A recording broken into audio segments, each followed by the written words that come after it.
Okay, I'm going to show you how to use PortalVR with your smartphone and trackpad or mouse. I'm in VR chat.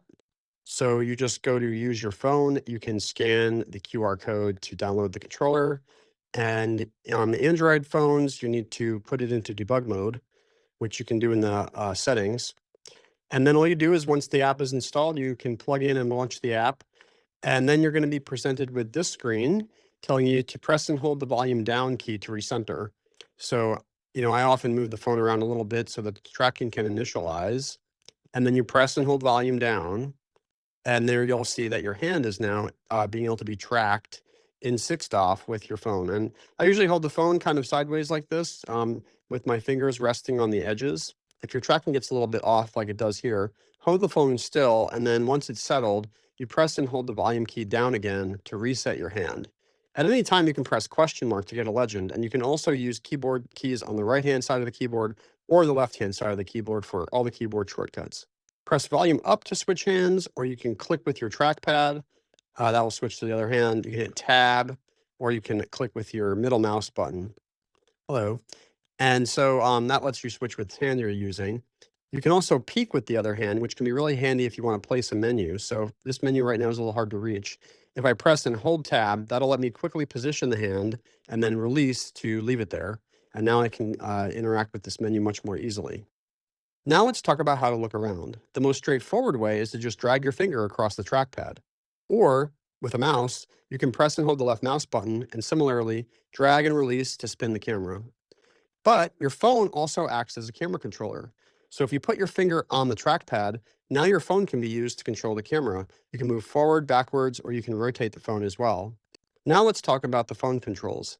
The large area at the top is the trigger area. If you press the trigger area and click, you can just use it. It's the trigger. Very straightforward. The next area is the grip. You can see here there's a region that you can use to decide how large you want the grip area to be. To grip, you either press and hold the grip button, and then you can release, or you can tap the grip button to lock it. If you want to engage the joysticks on the hand that you're driving, you just drag on the trigger area. Here you can see I can ratchet turn right or left by just dragging across the screen. To control the joystick of the other hand, you can drag with 2 fingers on the trackpad. So you can see this engages the locomotion on the other hand, which is what the stick is used for. You can use WASD or IJKL to drag that stick around in the other hand. Or you can press and hold the right mouse button and drag up, down, left, or right, and it will do the same thing. When you're holding down the joystick with your 2 fingers and dragging it around, you also can use the phone as a camera control, which will allow you to move around the scene very easily by using it as a way to steer while you use the joystick to locomote. You can use the action buttons by pressing the buttons on the phone screen in the bottom right corner, or you can use X and C on the keyboard to drive the action buttons of the hand you're driving, or Q and E to drive the action buttons of the other hand.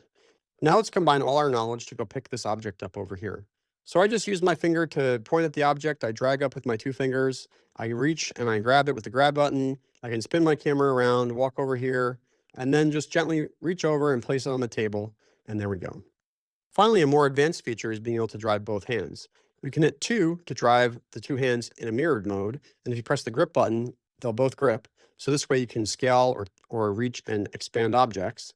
And if you hit 3, now you have this mirror mode. So you can twist objects, or you can basically row a boat or things like this. If you hit 1, it'll return back to the single-handed mode.